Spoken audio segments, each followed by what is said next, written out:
Good morning or afternoon, everybody. I have, as you may have seen from the pool reports, Mr. Carney returned from Florida with the president rather late last evening.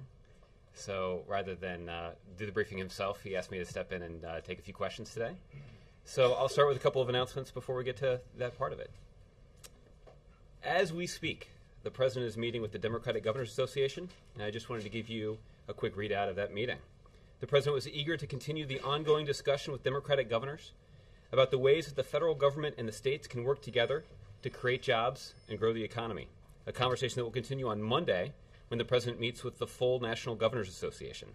One of the ways to do that, as the president laid out in his State of the Union address and has reiterated many times since, is to accelerate the growing trend of insourcing, where companies are bringing jobs back to the United States and making additional investments right here in America. The president will discuss his proposals to support insourcing, including tax incentives to encourage business investment in the United States and investing in a 21st century infrastructure. And as you're probably aware, the Democratic governors will be going to the stakeout location in about 45 minutes or so when their meeting with the president concludes. The second thing, on Tuesday, little heads up, we'll do a week ahead at the end, but one piece of the week ahead here at the top because it's interesting. On Tuesday, the president will speak at the annual UAW, United Auto Workers Community Action Program Conference, a gathering of 1,700 UAW leaders from across the country. At the conference, the president will discuss the steps we must take to build to create an economy built to last, an economy where everybody has a fair shot, where the middle class and those fighting to get into it get a fair shake. He will discuss the steps we took to get our economy back on track, including saving the American auto industry, which has created approximately 200,000 new jobs since the spring of 2009. The president will discuss the progress we have made and the work left to be done to ensure we strengthen job growth so everyone who wants a good job can get one. Is that here in D.C.? That is here in Washington, D.C. So with that, we'll wade into taking a few questions. Mr. Fowler, would you like to kick us off? Thanks, Josh. Yeah, thanks. Is Lawrence out here for you, or are we going to see her? I know everybody should be paying attention through the whole briefing today. Okay, we're not expecting the president. I don't expect that he's going to. There would be a way to really kick off the first one, though, wouldn't it? Especially after that understudy stuff. Yeah, well, I know. Two topics. On Afghanistan, the president's apology about the burning of the Korans has not seemed to quell the violence, the protests at all. I believe that now 20 people have been killed. I'm wondering if the White House is worried that there's no clear end in sight to this. Well, as you pointed out, Ben, the General Allen, Secretary Panetta, and President Obama have all in different forums expressed their apology on behalf of the American people and the American military to the Afghan people to articulate that the United States military and indeed the American people have enduring respect for the religious views and religious practices of the Afghan people. We were pleased today to see that President Karzai himself has also called or appealed for calm in Afghanistan. And while this is a difficult circumstance that we're working through, we're confident that our goals in Afghanistan, which I'll remind you, is to defeat, disrupt, and dismantle al-Qaeda, and to ensure that al-Qaeda cannot be used as a safe haven for al-Qaeda or other religious extremists, violent extremists. So it is our view that we will work through these difficult circumstances and remain on track to making progress on our goals there. Is there anything else, as this incident continues, is there anything else the president can do or plans to do that you know of? Nothing that I have to announce at this time. Speaking of no end in sight on a much broader scale, of course, as you know, the slaughter in Syria continues. Secretary Clinton at the conference in Tunisia said that the regime will have more blood on its hands if it doesn't comply with the ceasefire. And I'm wondering what the White House is thinking is about what happens if it doesn't. Is there any thought being given right now that you can help us understand about what happens next? Well, as you point out, Ben, Secretary Clinton is in Tunisia right now meeting with the Friends of Syria group in Tunis to talk about a number of things, including a political transition in Syria.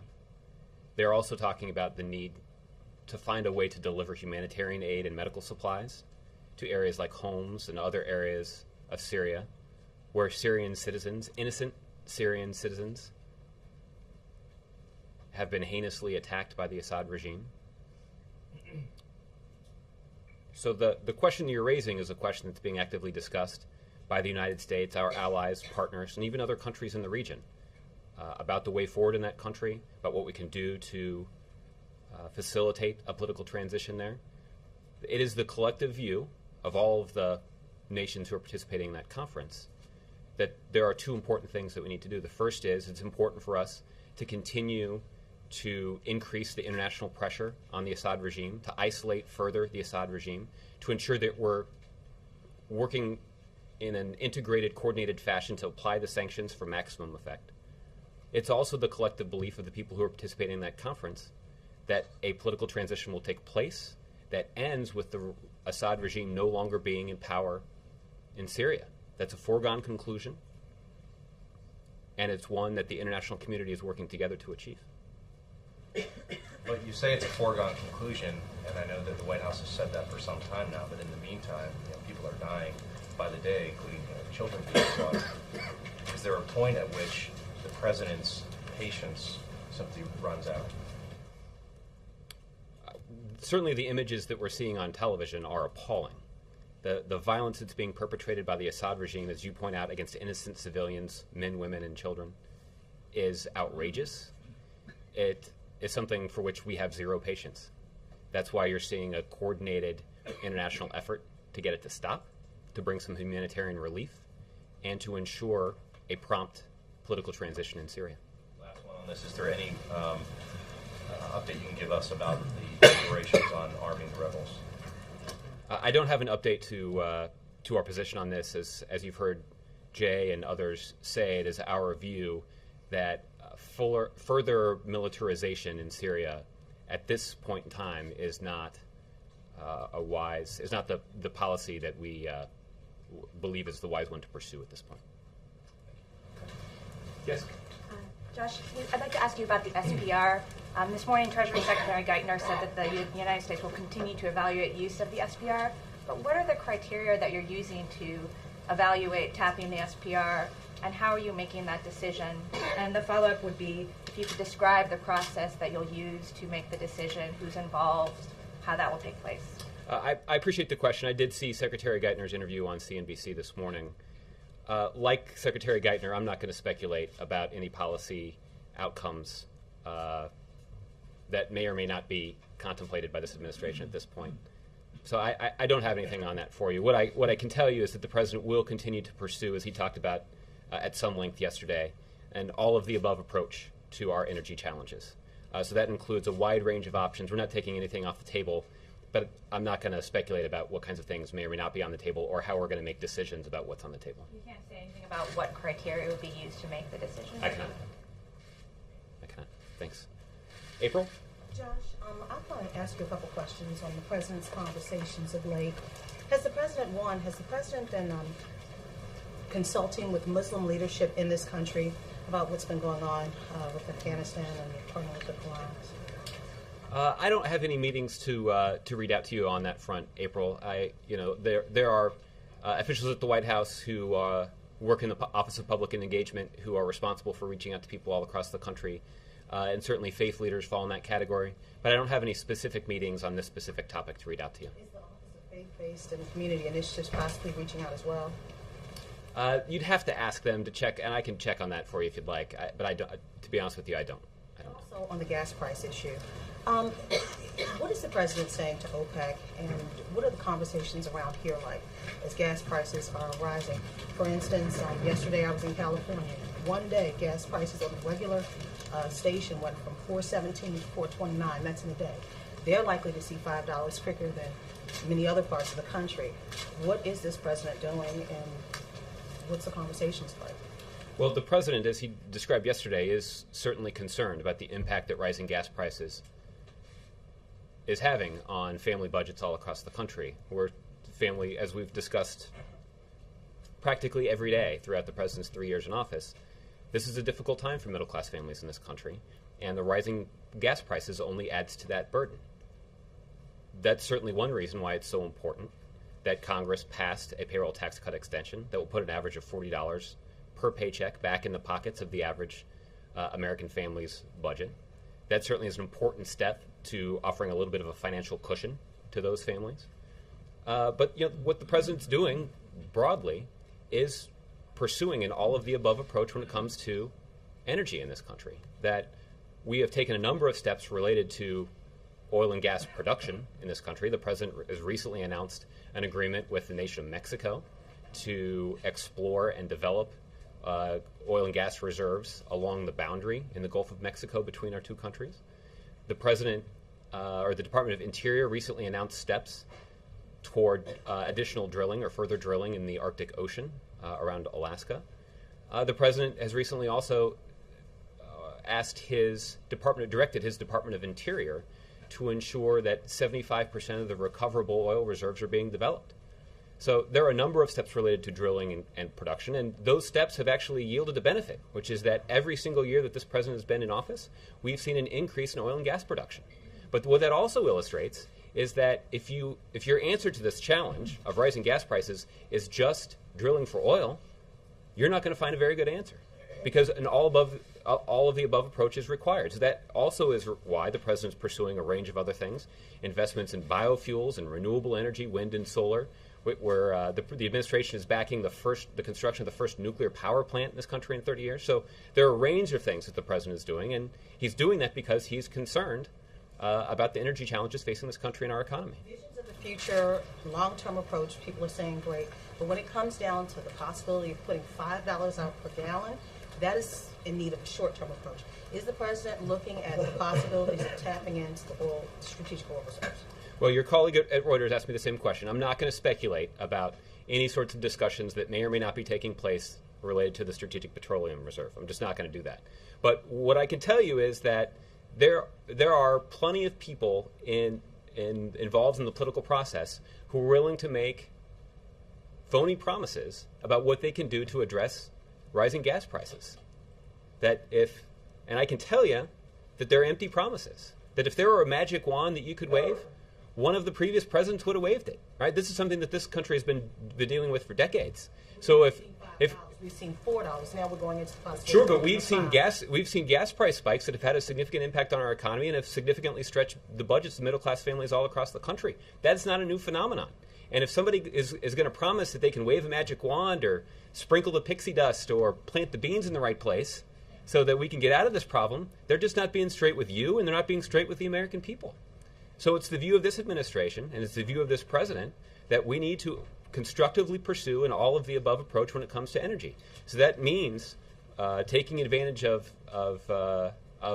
domestic oil and gas production in this country. It means important investments in renewable energy like wind and solar and biofuels.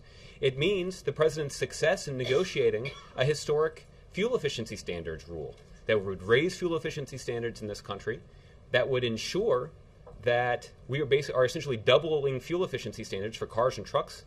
And what that means, when you double the fuel efficiency, it means that you have to go to the gas station half as often, half as frequently. So if you go once a week now, you're only going once every 2 weeks. This will have a significant impact on our reliance on foreign oil, but also will have a significant impact on the budgets of families all across the country. So these are difficult policy challenges, and anybody who says that there's an easy answer to doing something about it right away is just not telling the truth. Bill? All that stuff is great, but if the president was willing to tap the SPR a year ago at the beginning of the summer driving season, why wouldn't he be willing to do so this year in what happens to be an election year? Well, principally because the president is not making these decisions based on the fact that we're in the middle of a political season. The president is making these decisions based on the best interests of the country and the best interests of our economy and best interests of middle-class families that are weathering the storm of a spike in oil and gas prices. A lot of middle-class families might feel it was in their best interest to have cheaper gas.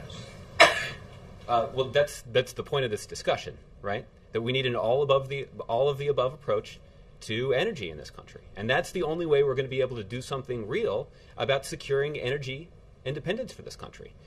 Here's why that's important.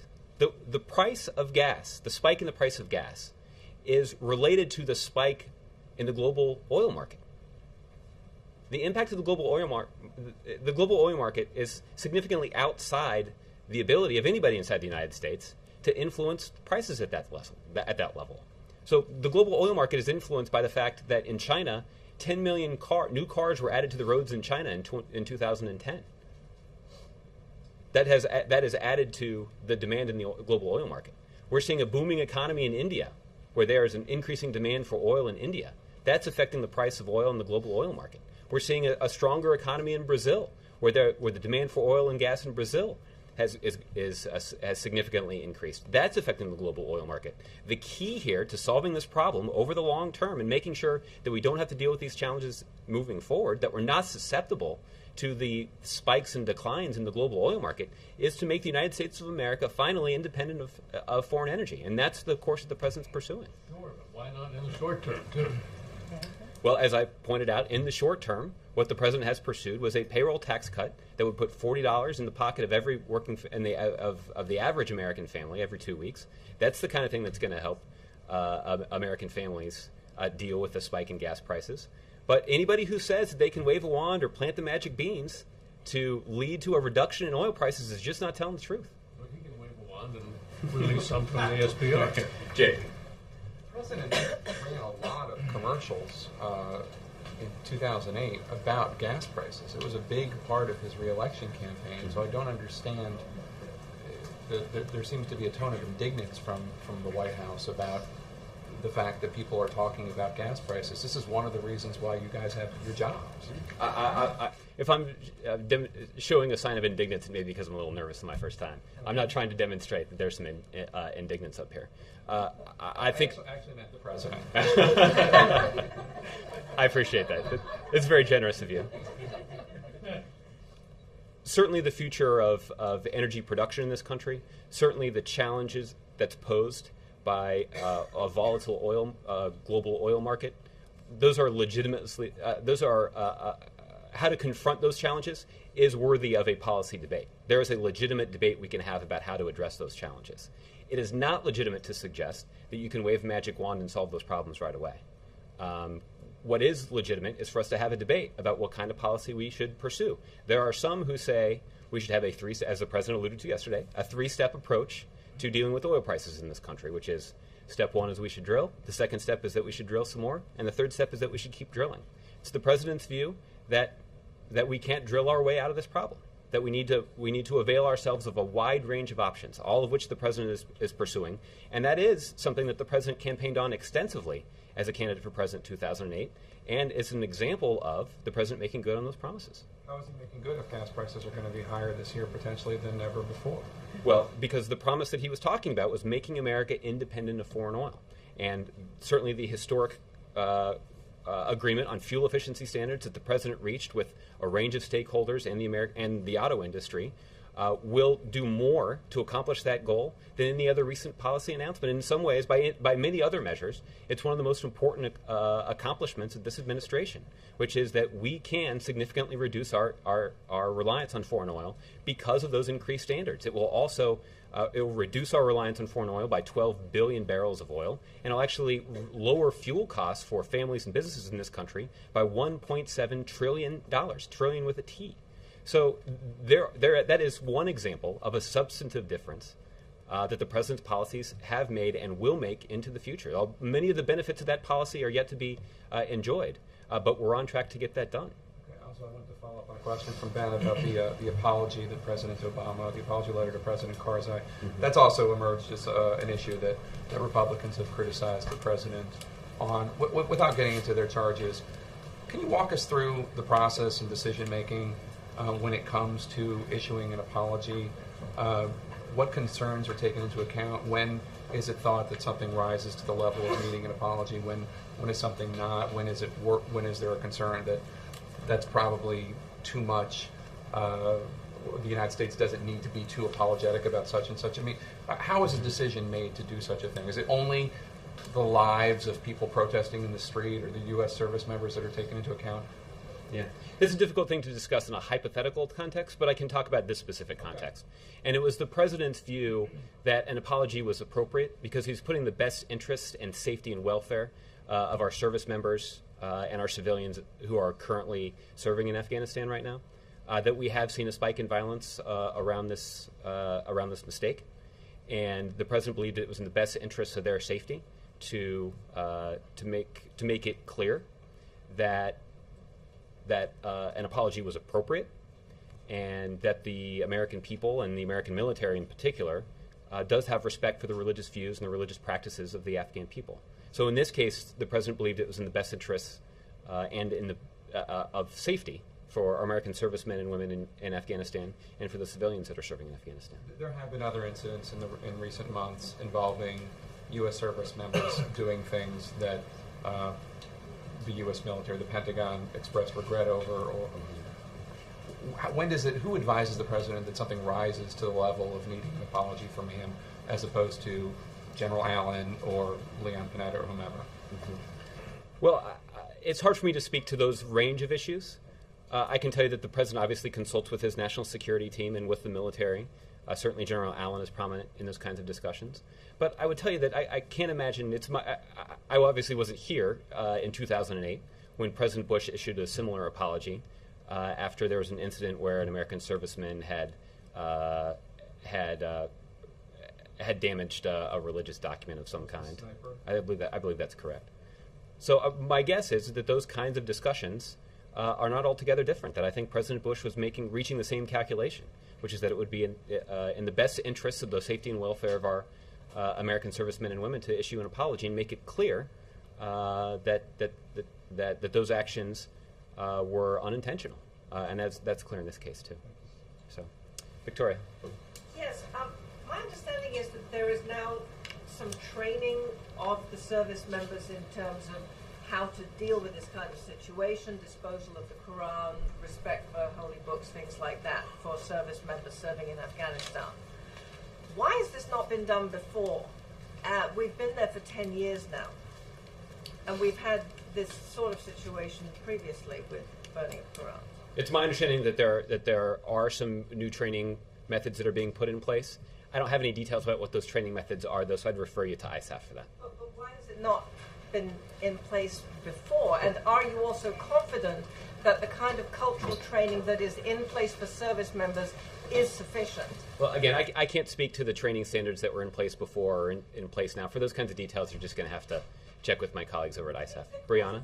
The classified report that came out from NATO about a month or 2 months ago that talked about the uptick in attacks by Afghan soldiers on NATO soldiers, talked about how most of those attacks were as a result of personal issues, feeling that the NATO soldiers, in particular the US soldiers, were disrespecting their culture.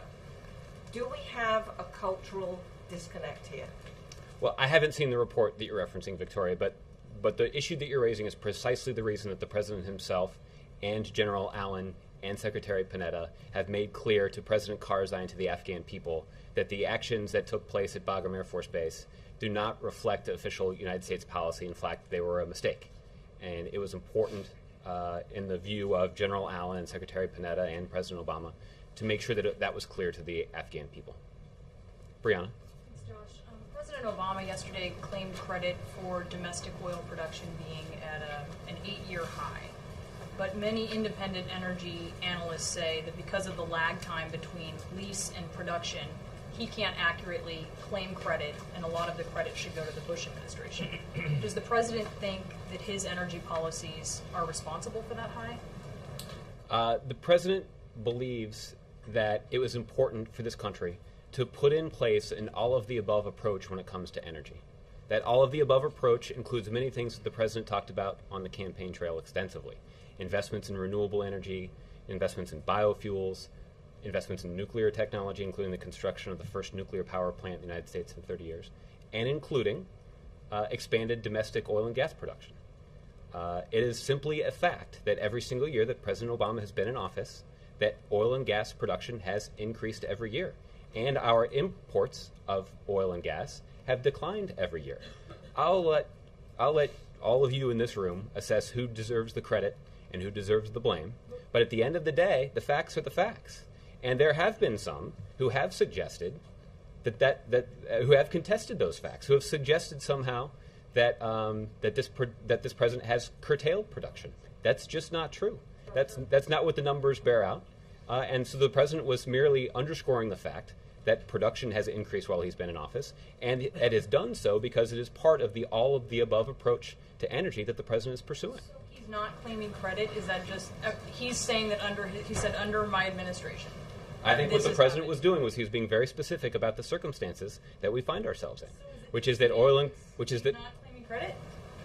I think you're the one that's sort of injecting semantics here. What I'm suggesting and what the president is suggesting, are you not? You're the one that raised the issue of credit or blame. He said I'm not yesterday- suggesting he that. said I'm merely yesterday- restating what the facts He are. said yesterday, under my administration, and he talked about the high in domestic oil production, Mm-hmm. which would be an indication that he's sort of, I mean, I think it's pretty logical. It's not a huge cognitive leap, right, to say that he's sort of saying It's also that not a under- huge cognitive leap to suggest that the president was merely using the opportunity of his speech at the University of Miami to talk about what kind of policy he's pursuing and what impact that has had on this country and our progress toward becoming independent of foreign oil. But he was talking specifically about domestic oil production. I'm just asking. He was talking about domestic oil production. That's correct. Then, dissecting what he said aside, does he think that his policies on domestic oil are responsible for that 8-year high, or for the fact that there's this trajectory in domestic oil production? Well, I haven't really contemplated sort of as I pointed out when I sort of first attempted to answer your question, I haven't really contemplated the credit or blame thing. There are certainly plenty of people on the outside who are attempting to assign credit or blame in different areas. Sometimes assigning that credit or blame without proper recognition of the facts. The facts are what they are, which is that oil and gas production under this president has increased every single year that he's been in office. I'll leave it to you to decide whether or not the president deserves credit or blame for that. Also, under this president's leadership, The we've president seen... thinks he deserves credit. I think what the president believes is that he deserves credit for pursuing an all-of-the-above approach to dealing with our energy challenges. So that certainly includes increasing production every single year that he's been in office. It includes the important investments that we've made in renewable energy and biofuels. It certainly includes the historic agreement with the automakers to make fuel efficiency standards much stronger, to double fuel efficiency standards so that we can save consumers and businesses $1.7 trillion at the pump. It certainly includes the construction of a new nuclear power plant in the United States for the first time in 30 years. It includes all of those things. On the Strategic Petroleum Reserve, I know you're not going to say that. You're not making an I've been announcement subtle today. about that so much. Yeah, but does the administration think that releasing oil from the SPR could help affect gas prices? That's a hypothetical related to the Strategic Petroleum Reserve, and I'm just not in a position to get into that right now. That's not a hypothetical. Could it happen or could it not? I'm just not in a position to. About it last year, so. I'm not in a position to address that question. So, Ed, You're getting indignant again. am I? Somebody calm me down. I want to. Magic bean. Exactly. I need the magic bean, maybe. Again, wasn't talking about you. To follow up on the substance on the Quran burning, since you laid out the criteria where the president decides when he thinks the U.S. government should apologize, is the president seeking an apology from President Karzai for the fact that U.S. service personnel were killed because of this? The president is certainly gratified that President Karzai has appealed for calm in Afghanistan, as we work through what is a very challenging situation. At the end of the day, what the president and his national security team and our generals in Afghanistan are focused on is making sure that we accomplish our goals in Afghanistan. There's no doubt that we're working through a difficult situation there, but we're going to stay on track of accomplishing our goal and continuing to make the significant progress that we've made in ensuring that Afghanistan cannot be a safe haven for al-Qaeda or other violent extremists. In the Univision interview, the president said, when asked about immigration reform, quote, "My presidency is not over. I've got another 5 years coming up." Specifically said, "I've got another 5 years." He's like it's a done deal. Do you run the risk there of looking like you're taking the election for granted, that the president is assuming he's going to win? No. The president is confident that when we get to a vigorous debate with his Republican opponent about whose vision is best for the future of this country, about which person will be a president over the course of the 4 years between 2013 and 2017, to put in place the kinds of economic policies that will ensure middle-class families get a fair shot and a fair shake, and that everybody's playing by the same rules. That when we compare the president's vision for achieving an economy in a country that fulfills those values, that he's going to win. Now, the president, none of my colleagues in Chicago and nobody that works in this building is under the illusion that it's going to be an easy election. That there will be a time and a place for a vigorous debate and a competitive election that's good for the democratic process. It's one that the president and his campaign team will be engaged in. But at the end of the day, the president is confident that he'll be successful. How is he so confident given the fact that your friend Jay Carney keeps saying here at the podium that the president's not watching the debates, he's not focused on the campaign, he spends about 10% of his time on it. How has he made that judgment? Well, I think something that Jay has said many times and something that I'll tell you now is even if the president is not watching the debates live, he certainly is following the race. At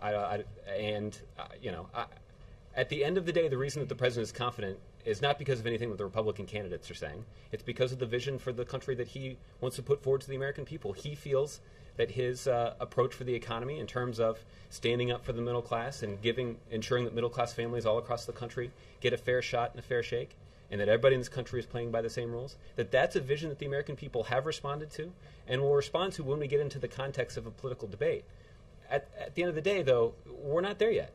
There's still a vigorous Republican primary that's ongoing. I know that there's a big election on Tuesday. Again, this is all good for the democratic process. The president himself will turn more attention to his own candidacy once there's a Republican candidate in place, and once there is more of an opportunity to compare the president's vision for the future of this country with a Republican opponent. The last thing on super PACs. After the president blessed the kind of Democratic super PAC out there and said that his supporters could give money to that, despite him not believing the Supreme Court decision on it, Bill Maher just gave a $1 million check last night, I suppose. We've seen Republicans get way more, $10 million or so from Shelley Edelson. My question is, the president has said he's not going to raise money for the super PAC, but his cabinet may. What is the White House going to do to disclose which cabinet secretaries are raising money, which events they're appearing at, since this is kind of uncharted territory? That's a good question. I may have to get back to you on that. Certainly there are rules that we will follow related to the political activities of members of the president's cabinet and senior members of the president's staff here at the White House. I don't have all the background on what those rules are. All I can do is assure you that the lawyers who are familiar with those rules, they will ensure that those rules are followed. Mike? Josh, Syria. About 10 months ago, the then leader of Syria, Muammar Gaddafi, gave a speech. He said... Of Libya. I'm sorry, Libya. Said he was sending his troops to Benghazi. They were on their way. The rebels could hide in their bedrooms, but they're going to be taken from their closets and killed. He never followed through on that threat, but the president repeatedly used that as a justification for military action, allied military action, the no-fly zone, and other action over the skies of Libya. Bashar Assad has actually gone to people's homes and killed them. There's a massacre underway. So what's the difference? There are a couple of important differences, but I will start by restating something that I've said a couple of times from this podium, but I'd be remiss if I didn't restate it, which is that the violence that's being perpetrated by the Assad regime against innocent civilians in Syria is appalling and should stop. It should end right away. That is not just the view of the president, but it's also a view of a large number of countries around the world. As I mentioned earlier, those countries are currently meeting in Tunisia. Secretary Clinton is representing the United States at that meeting to have conversations about what we can do to try to bring some humanitarian aid and relief, to get some more medical supplies into communities like Homs and other areas of the country that have been under siege by the Assad regime. At that meeting, they're also discussing what they can do to ratchet up the pressure on Assad. There are already pretty severe sanctions that are in place, but part of the discussions at that meeting will be integrating those sanctions to make sure that we're closely cooperating to maximize the impact of those sanctions. And we'll also be talking about what's necessary to achieve a political transition in that country. So a wide range of these topics are being discussed at that meeting. In terms of what makes this different than Libya, certainly the violence that's being perpetrated by the leaders of those two countries is similar. But the other important difference, however, is that there was unanimity of opinion on the United Nations Security Council about military action in Libya. And that unanimity of opinion does not exist in relation to this situation. That's unfortunate. As you know, Ambassador Rice and other Obama administration officials were actively engaged in an effort to try to build international consensus. And that's something that we've had a large degree of success in doing. That there are a number of, I think there's something like 70 countries that are represented at this meeting in Tunisia. And so there is a broad international agreement about the way forward in Syria, about the fact that Assad should cease and desist his violence against innocent civilians, that the aspirations of the Syrian people should be realized, that humanitarian aid should be brought there, and that Assad should leave power in Syria. All right, I follow up on a completely different and more parochial issue. Okay. Does the president agree in a general sense, with the notion that the Postal Service has to get leaner? And specifically, does he agree, or does he agree with the approach taken that some people in rural areas object to, and that is that they are being inordinately asked to bear a greater burden by having their local post offices closed under the plan that was put forward today? The president has indeed put forward a plan, and I believe it was contained in the budget, about what we can do to stem some of the red ink that's flowing from the United States Postal Service. That there are some measures that can be taken to improve the financial condition of the Postal Service. I'll confess, however, I'm not briefed up on the details of that proposal. 35,000 jobs, 223 facilities. Mm-hmm. So the president has put forward a plan. In terms of the specifics of the way in which that plan would be implemented, I'll have to get back to you on that. Okay, Laura. Is the timing of the event on Tuesday with the UAW and talking about saving the auto industry related to the fact that that's the day of the Republican Michigan primary? I actually think that it's related to the fact that that's when the conference is being held in Washington. So I do think this is a circumstance. It's a coincidence. It appears to me that I guess you'd have to talk to the schedule that's dictated by the organizers of the convention. Well, the White House makes decisions about where it's going to speak and when, and but we didn't make the decision. We didn't make the decisions on which day the UAW would hold their conference. But did make a decision to accept this invitation. Sure.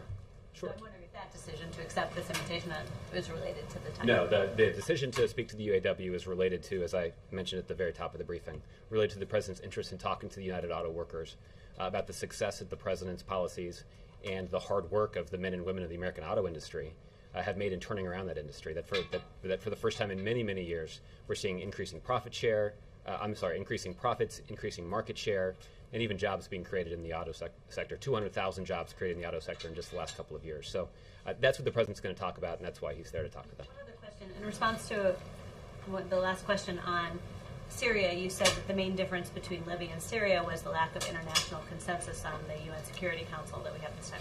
Does that mean that if that changed and if Russia and China came around on this, that therefore military action would be a real possibility? So those of you who disagreed about whether that was what Brianna's question was hypothetical, I think will agree with me that one is a hypothetical. So I don't think I'll weigh in on that one. Well, that was the implication of what you said, though, was that if that was the difference, and that's the implication is that it is a significant difference from the situation in the Security Council when they confronted the challenges in Libya and when they're confronting the challenges in Syria. But in terms of what would be the policy process if that difference didn't exist, I'm not going to free to speculate at this point. Unanimity before military action can go forward. Well, I don't want to engage in a hypothetical discussion about what we would or would not do if Russia and China were to change their votes on the Security Council. I'm just not in a position to maybe I'm not enough of a big thinker to go there, but I'm not in a position to speculate about what would change if they were to change their votes. Certainly, if they're willing to change their votes, we would be pleased to see that. That would be a welcome development. We believe that the votes that they cast to veto that resolution were the wrong votes. So we certainly, if they want to revisit those votes, we're more than open to that. Peter? Has there been any progress from the renewed contact with North Korea on the nuclear issue, the meetings going on in China? I've seen the reports of those meetings, but I don't have any readout or update on those meetings to give you at this point. What do you hope? What does the White House hope it will lead to? Well, what we hope they'll lead to eventually is for the North Koreans to abandon their nuclear weapons program and abide by the international standards that so much of the rest of the world community follows. That's the eventual goal here. That certainly is the goal of our diplomatic efforts there. It's the goal of the diplomatic efforts of the six-party talks. But I don't have anything new to update you on in terms of the progress toward that goal. Okay. So let's see, Mark?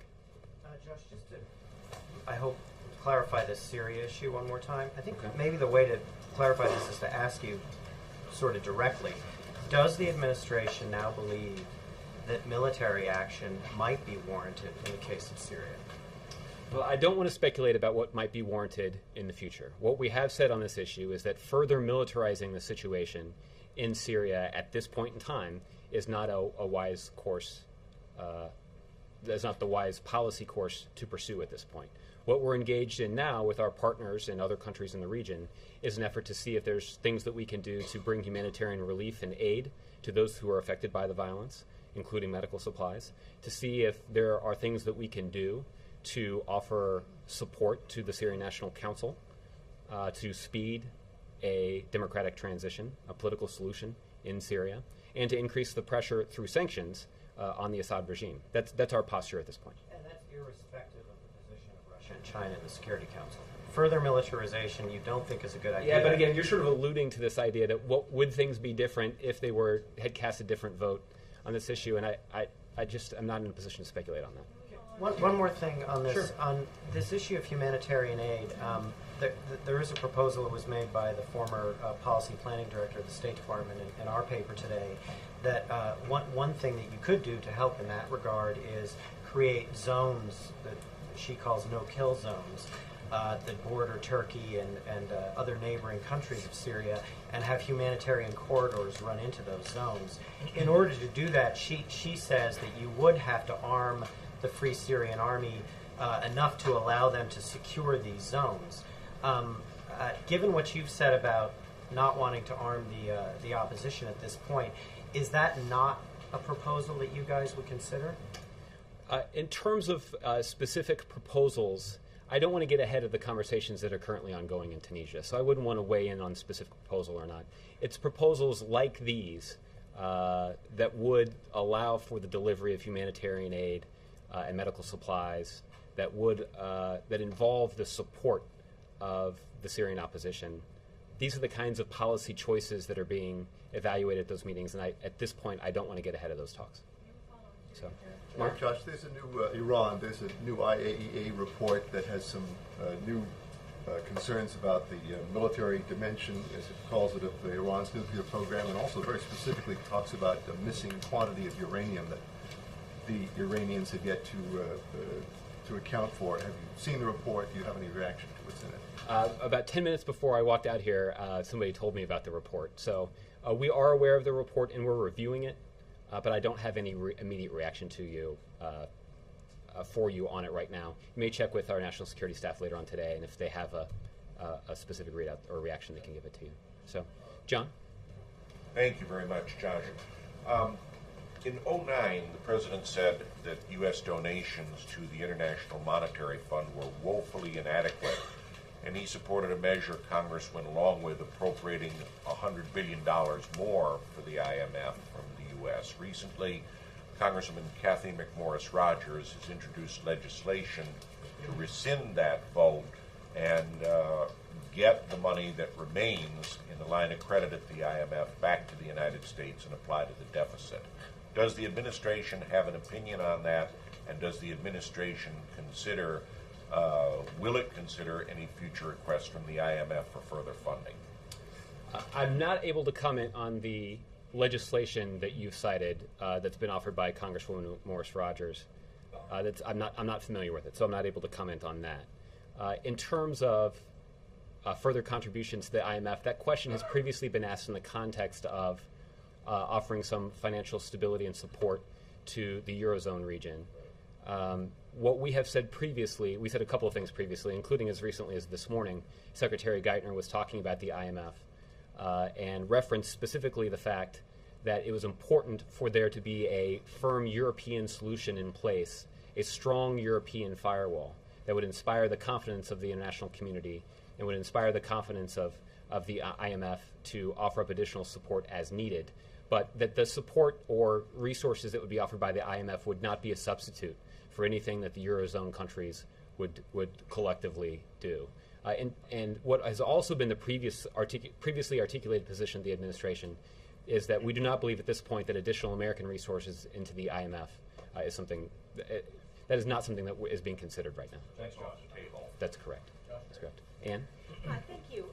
The Obama campaign has a little donation ad running on the internet that's a picture of the president and his daughters and his wife. It appears to be a photoshopped version of the official photograph that you all released in December showing the family in the Oval Office.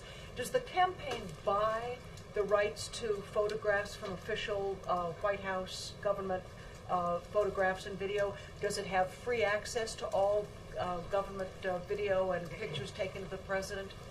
I haven't seen the email that you're referencing. It's not an email, it's a little ad on Oh, an ad on the same. I assume it's a photo that's available on our Flickr website.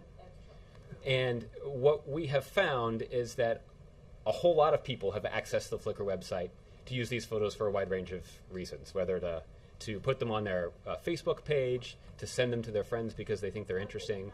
Used for commercial. And they cannot be used for commercial uses. That's true. But we've also seen a number of political campaigns, certainly in 2010, that used photos off the Flickr website and incorporated them into their television advertisements and other advertisements. So does the Obama campaign have free access to video like West Wing Week and any of the resources done at federal government? It's a compliment. I will take that they might be interested in obtaining that footage is a compliment. Photographs and video of the president taken at taxpayer expense, are those freely used for the campaign, which can be compared to a commercial enterprise? It's seeking donations. Well, my understanding about the way that material that's publicly released is that with the exception, with the commercial uses exception that you stipulated, that these are basically items in the public domain. So I will confirm with the lawyers and see if there's any more specific guidance that I can offer you on that. But that's my understanding of the situation. So, JC, I'll give you the last one. Thank you. Totally off this topic. Retired British businessman Christopher Tappan is on his way to a Texas jail today after he was extradited to the United States from Great Britain because he was being illegally exporting weapons parts to Iran. He denies it, and he said it was part of a sting operation by U.S. agents. Do you have any comment at all about this? I know that Secretary Clinton was asked this question yesterday, and I don't have anything beyond what she said, so I'd refer you to her remarks. So, okay. Week ahead. I almost forgot, but I do have one. Jay assured me that I should not forget because he knew you would be asking. Let me just... Oh, wait. It's right here in the front. There you go.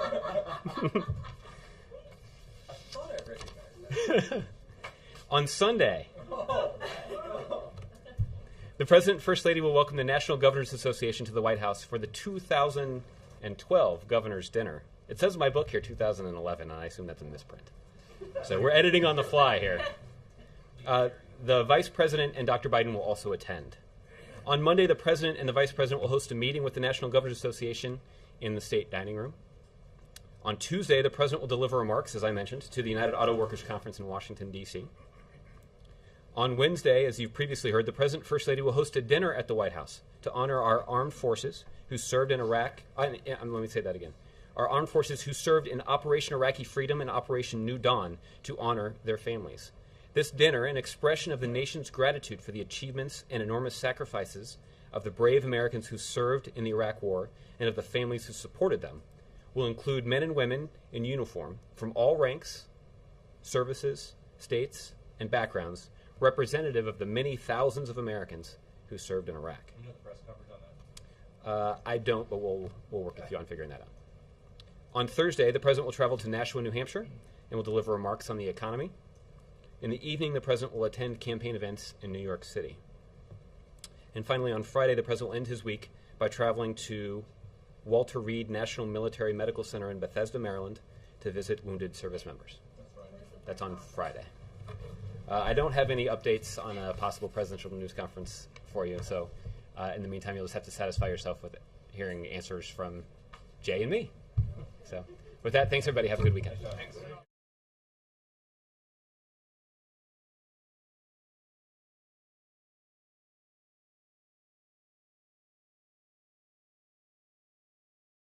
Good morning or afternoon, everybody. I have, as you may have seen from the pool reports, Mr. Carney returned from Florida with the president rather late last evening. So rather than do the briefing himself, he asked me to step in and take a few questions today. So I'll start with a couple of announcements before we get to that part of it. As we speak, the president is meeting with the Democratic Governors Association, and I just wanted to give you a quick readout of that meeting. The president was eager to continue the ongoing discussion with Democratic governors about the ways that the federal government and the states can work together to create jobs and grow the economy, a conversation that will continue on Monday when the president meets with the full National Governors Association. One of the ways to do that, as the president laid out in his State of the Union address and has reiterated many times since, is to accelerate the growing trend of insourcing, where companies are bringing jobs back to the United States and making additional investments right here in America. The president will discuss his proposals to support insourcing, including tax incentives to encourage business investment in the United States and investing in a 21st century infrastructure. And as you're probably aware... Thanks, Josh. Yeah, thanks. Is Lawrence out here for you, or are we going to see her? I don't know if I should be paying attention to the whole briefing today. Okay, we're not expecting the president. I don't expect that he's going to. There would be a way to really kick off the first one, though, wouldn't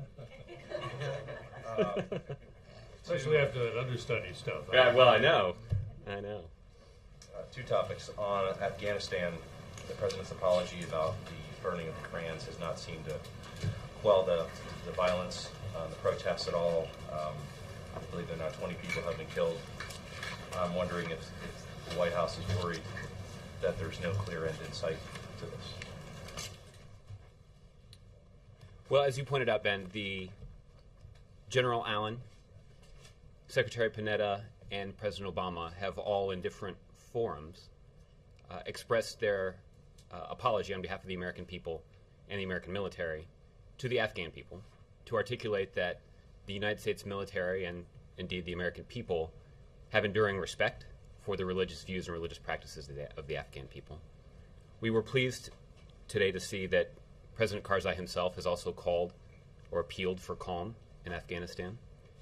And while this is a difficult circumstance that we're working through, we're confident that our goals in Afghanistan, which I'll remind you, is to defeat, disrupt, and dismantle al-Qaeda, and to ensure that al-Qaeda cannot be used as a safe haven for al-Qaeda or other religious extremists, violent extremists. So it is our view that we will work through these difficult circumstances and remain on track to making progress on our goals there. Is there anything else, as this incident continues, is there anything else the president can do or plans to do that you know of? Nothing that I have to announce at this time. Speaking of no end in sight on a much broader scale, of course, as you know, the slaughter in Syria continues. Secretary Clinton at the conference in Tunisia said that the regime will have more blood on its hands if it doesn't comply with the ceasefire. And I'm wondering what the White House is thinking is about what happens if it doesn't. Is there any thought being given right now that you can help us understand about what happens next? Well, as you point out, Ben, Secretary Clinton is in Tunisia right now meeting with the Friends of Syria group in Tunis to talk about a number of things, including a political transition in Syria. They're also talking about the need to find a way to deliver humanitarian aid and medical supplies to areas like Homs and other areas of Syria where Syrian citizens, innocent Syrian citizens, have been heinously attacked by the Assad regime. So the question you're raising is a question that's being actively discussed by the United States, our allies, partners, and even other countries in the region about the way forward in that country, about what we can do to facilitate a political transition there. It is the collective view of all of the Democratic governors will be going to the stakeout location in about 45 minutes or so when their meeting with the president concludes. The second thing, on Tuesday, little heads up, we'll do a week ahead at the end, but one piece of the week ahead here at the top because it's interesting. On Tuesday, the president will speak at the annual UAW, United Auto Workers Community Action Program Conference, a gathering of 1,700 UAW leaders from across the country. At the conference, the president will discuss the steps we must take to build to create an economy built to last, an economy where everybody has a fair shot, where the middle class and those fighting to get into it get a fair shake. He will discuss the steps we took to get our economy back on track, including saving the American auto industry, which has created approximately 200,000 new jobs since the spring of 2009. The President will discuss the progress we have made and the work left to be done to ensure we strengthen job growth so everyone who wants a good job can get one. That is here in Washington, D.C. So with that, we'll wade into taking a few questions. Mr. Fowler, would you like to kick us off?